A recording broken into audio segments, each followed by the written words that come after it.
Good morning, good morning. How's everybody doing? It is day 61, July 8th, 2019. Happens to be a Monday. Just left camp and I normally wait a little bit to do this intro, but I decided to do it right away. I was feeling it this morning. So a couple things you probably saw in the sign for this wilderness late in the video yesterday, but I'm in Glacier Peak Wilderness. And as I said, I did 4.1 miles yesterday out of town just to get back on trail. Before I did that, I had 108 total miles to get to Snoqualmie in Stevens Pass. And so I got 4 out of the way, so I have 104 left. I don't even really count yesterday as a day because I just had to get back on trail. But Glacier Peak Wilderness is supposed to be just, some people say it's their favorite. It's actually people who have done this trail before. So it's notoriously difficult because of the elevation up and down, and it's also notoriously beautiful. So I guess there's payoff to the hard work in the mountains. So I'm looking forward to today. I try to give the mile markers. I've switched my gut hooks to going southbound so that I can read the maps and everything a little more easier for me. So I started at camp there at mile marker 84.9. So I'm counting up the other way now. Instead of counting up from Mexico, I'm counting up from Canadian going down. So I'm at 84.9. I want to do at least 15. There's a campsite at 15.1, and I'll get to, it's kind of at a peak, and I'll see how it looks. And I'll keep going if I have a lot more day and I feel good, or I'll stop. I want to do a minimum of 15 a day.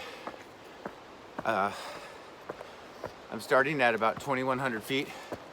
By gut hooks, by the end of the day, I'll be at above 5,500. So that's what, 32 or 3,300 feet of climb.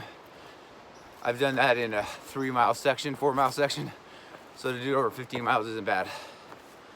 So I can't wait to see the section and show it to you. I feel good today. I had a day and a half off, so it should be fresh. So that's it for now. Let's get this on.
Look at this tree. I can't imagine. I'm 6'3", and it shows, but it's, I don't even know, 4 feet, 5 feet higher than me. Crazy. Look at that trunk. It goes forever along the trail. Some big, really big old trees out here. Hey guys, just taking a little break, but I wanted to check in. I didn't say earlier, I started at 7:10. And it's 9 o'clock right now. I'm trying to stop for like little 5-10 minute breaks and do a little better job than I did in the desert and eat something so I don't lose so much weight. So I'm doing a snack. I also need to get some water. but I'm in a little campground just across the bridge that I just showed. I thought I'd show, so I've done 4 miles I started at 7:10 and it's 9, so a little under 2 hours I've done 4 miles, which isn't super fast. To be honest, I'm cruising, and I said in one of my very earliest videos in the desert, but I don't think people know how much time it takes to set up the cameras and to walk by and to find angles and to get the tripod I use set up. And so I was going to show you the 2 things I use. I try to keep it light and simple. I film everything with my iPhone X or iPhone 10, and I edit in iMovie on my phone, so I keep it super simple.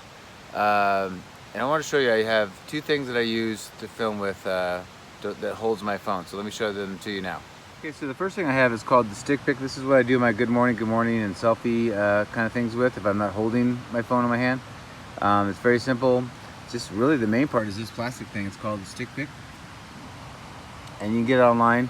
The main thing you do is you order the inner diameter. You tell them when you order it what hiking poles you have, because the inner diameter has to fit right over the tip of your hiking and trekking poles. So that's really important. If you don't know, like I didn't know because he didn't list the one I have, so I had to write him an email, and he responded back which one to get, and it's worked. He has numbers on the back, so I use the number 2. And then the top you can do is threaded, so you could fit a GoPro attachment, anything. I use my iPhone, as you know, I can't spread this out, but it goes like this. You can see it spreads out. So I have an iPhone or a smartphone adapter, and that's all I use. It's very small, if you can see, compared to my hand. Super light and compact. And let me show you the other thing I use. So for all my walk-bys and just stills and when I want to keep the camera steady, I use the Ultra Pod. I have the older version. It's not that old, but they have a new version out now. This is small, if you see the size of my hand. I don't know if it looks small, but it is, and it's very light, and that's all I needed. They make a taller, bigger one. I think it's Ultra Pod 2 or whatever, and maybe even a newer one, I don't know. And I have to put the phone down so I can undo this and show you how it works. So I'm gonna put the camera down for a minute. Okay, so here it is. This is basically all there is to it. Also an adapter there, which folds up for my iPhone, and this thing, I do it one-handed, spreads out, and I put my phone in there sideways basically so I can get panoramic view.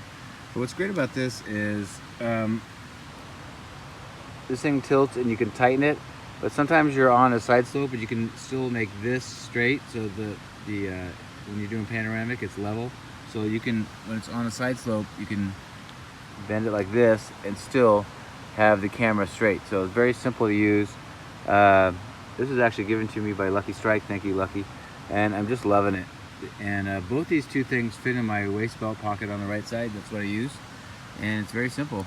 And the other thing is this Velcro strap is, I've used it only a couple times, and I kind of forget about it. Basically, you could hang this on a branch next to the trail and have this upside down and basically walk by it that way too if you wanted to do that. So to get maybe a higher perspective if the camera's kind of higher and not on the ground. So for such a small, light thing, it really does a lot. At least for me, it does. And hold on a second. Sorry. There's Ultra Pod. Yeah, anyway, I just thought I'd show that to you. Show you kind of what I use when I'm out here. And like I said, it takes a little while to set these things up, put them away, you know, get the stick pick thing off the end of my pole, put it away, you know, and so just so you know, there's a lot of work to this. So it does definitely affect how many miles I get in a day. But anyway, this is a beautiful campsite right here. You can hear the waters right there. Campsite's here. And the bridge is just kind of up there. It's hard to see from here, but I just walk down here to this campsite, sit down and eat. So I'm gonna eat my snack, get some water, and get going. So a couple things really quick that are kind of cool today. When I stopped at Canyon Meadows, I had done 702 miles. And so I have 2 things happen today. I'll get to 98 miles, which would be my 800th mile. So I'll have to celebrate for that. And I'm gonna go a couple more miles. It'll be 100 miles on this trail going southbound so far. So I've hit the 100-mile marker. So just starting this direction. So kind of cool. Hopefully I remember to make a little sign and film it when I get to 98 miles on the trail so far and my 800. So let's see if this little guy can remember that.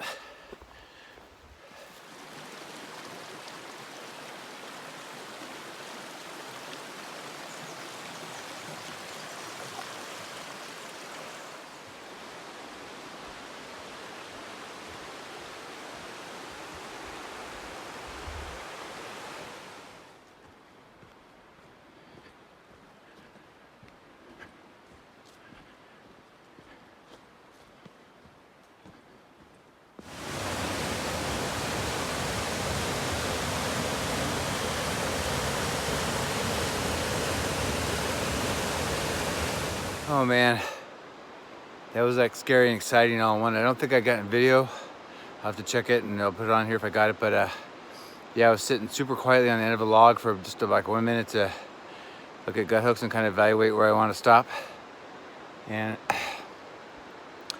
it was not an adolescent bear, but like a teenage bear. It wasn't little and it wasn't full grown. It was in the middle, but still a pretty good size. And he was only 30 yards from me, but he was in some bushes and I didn't hear him. I mean, it was super quiet, but I'm next to the river, so it's hard to hear. And some reason he saw me. I mean, I didn't see him. I was just sitting there looking at my gut hooks. He made no sound. I saw him just scamper through the bushes. I could see his rear end run away towards the creek, and that's why I followed my camera down that way. And I'm hoping I got even a little chunk of him. But I didn't have my video on. I was looking at an app, so. But yeah, he was scared and just ran. I mean, I don't know if he just kind of was walking up. I was so quiet, he didn't see me until he saw me. So, anyway, that's 2 bears so far. Woo, I wish I would've got him in video though. I'm gonna keep my head on a swivel now, that's for sure.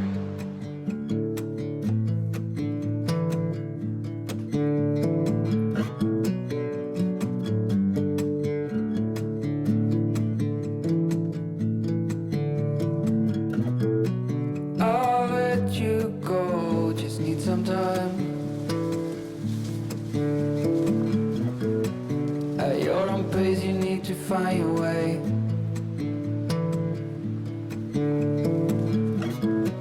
I know now you'll never change your mind for something that matters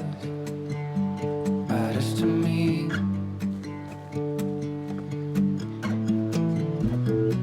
You do not know what I have in mind. Packed our bags, we'll be on our way.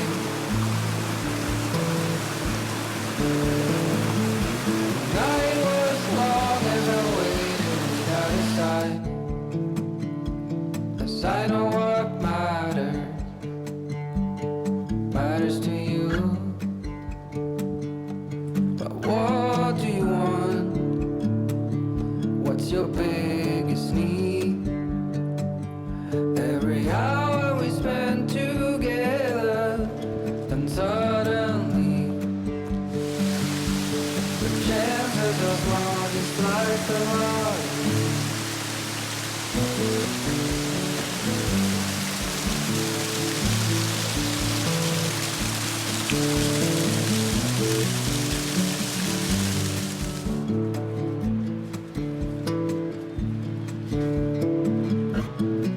It's been 72 weeks in this town.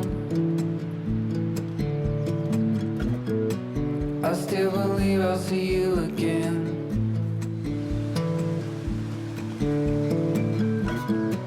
No matter what, I got off the ground for something that matters to me. But what do you want? What's your biggest need?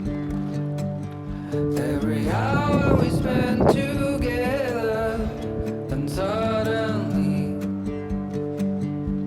the chances are small, just like the lottery. I just hope we can stay together.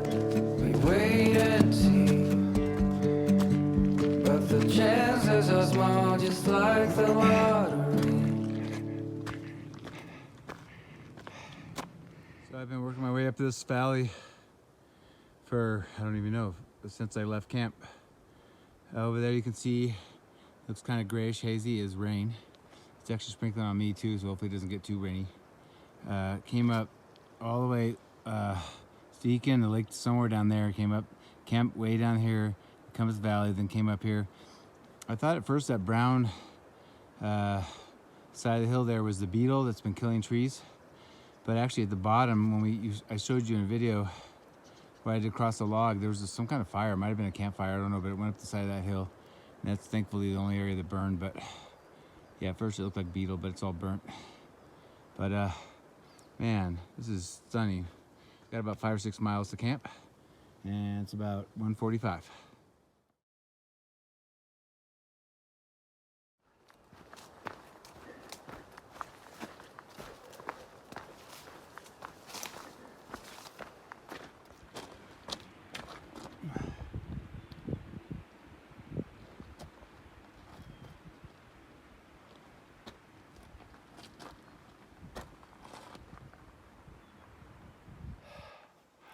Yes, I'm at mile 98 since I started heading southbound, and that is 800 miles for me.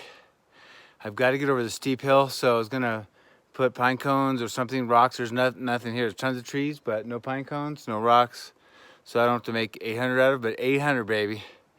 So I've got 2 more miles, 2.5 to camp, and also to hit the 100-mile mark going this direction. So yeah, woo, yeah.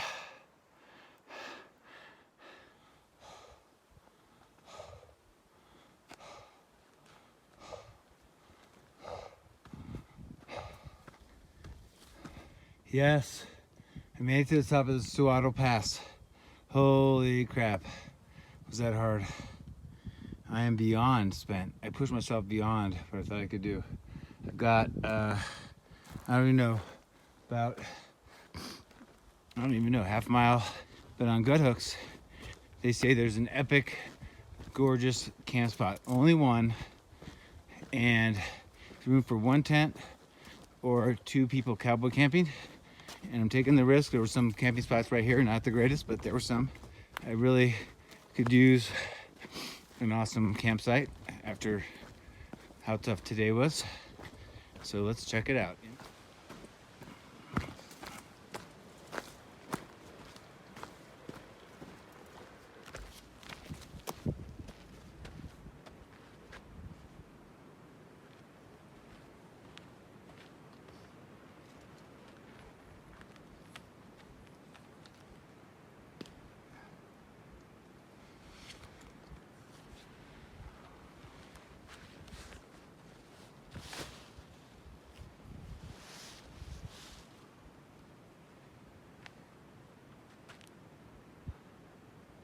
So I'm doing a quick what we call a yard sale to dry everything out. My tent was wet this morning from condensation.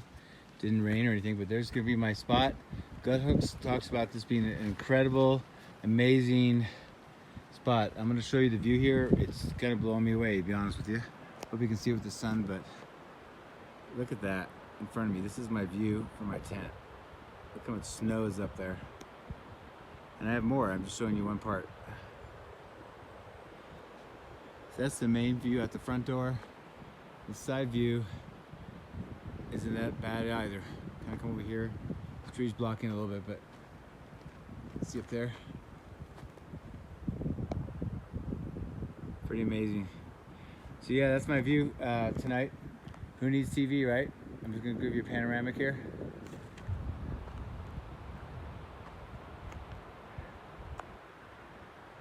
Pretty amazing.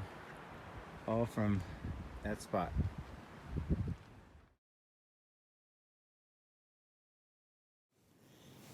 Hey guys, how's everything going? I thought I'd just check in real quick. How about this camp spot, huh? Pretty amazing. I sat out there and edited videos and just when it was a little bit warmer outside, just enjoyed the view. It's hard to all take in. There's just so much. But anyway, today was really a struggle for me. Slept great, like I said at the beginning. I ended up doing 17.3 miles, which I think is great. These are huge mountains here, and I told you notoriously the toughest, one of the toughest sections in all of this of the trail, and it was kind of like early on. You could see I was next to a river. It was stunning. The sound was great. Dense forest. It was gradual uphill for miles after miles, but then it got really steep. But when it comes to actual hiking, it's probably my least favorite kind of hiking, which is just up for 17 miles, 17.3. And it got steep towards the end when you're more worn out. So it just, there's only one, there was no downhill except for one, and that was when I went up the steep mountain, gained all this elevation, only to go straight down, to go straight back up to the next mountain, to right where I already was elevation-wise. So, you know, obviously it's the PCT, and that's what you do. But it can be frustrating when you spend hours getting to a certain elevation, only to walk downhill to give it away just to do it again. But I gotta say, to counteract the steepness of everything, holy smokes, was it pretty today. It was difficult too. A lot of sketchy snow crossings, and not like dangerous, like you're gonna die, but just like you could slip and get hurt. Lots of mud on the trail. And the one thing that wigged me out, which is I'm not great with height, is going across that log. It was quite a bit over the water, and it was quite long. And towards the end of that log crossing, I didn't show it because I wasn't filming, because I was trying to make it across alive, was some branches that had been broken off so you could get across, but they were stuck up maybe 3 to 8 inches high, and they were directly in the way where your feet go. So it was really hard, you know. So I got across, and so that was just a little bit sketchy. That's probably the longest, kind of sketchiest water crossing I've had. Other ones I just walked through the water, but this was way too deep and too strong. I couldn't have gone in the water. It would have been up to my neck. So anyway, I had a good day. I'm glad I got through it. My feet are killing me. Everything else feels great. It's a bummer because I'm pretty much hiking pain-free. I have no problems with any of my joints or ligaments or anything like that, but my feet just hurt. And so, you know, this is hard enough endeavor to do this many miles, and all this without having pain. And I'm trying to figure out what it is and hopefully change it up. So I don't know, but I think it's just from, you know, all the pounding your feet take when you're just walking mile after mile and you have a heavy pack on your back. So that's probably what it is. They got better when I went home for 6 weeks, but then right back to where they were before. So anyway, I hope you enjoyed the video. Stunning today. The views were just amazing, and even got rained on a little bit, but not too much. And that's about it. And I hope you enjoyed it, and we will catch you tomorrow. Have a great evening.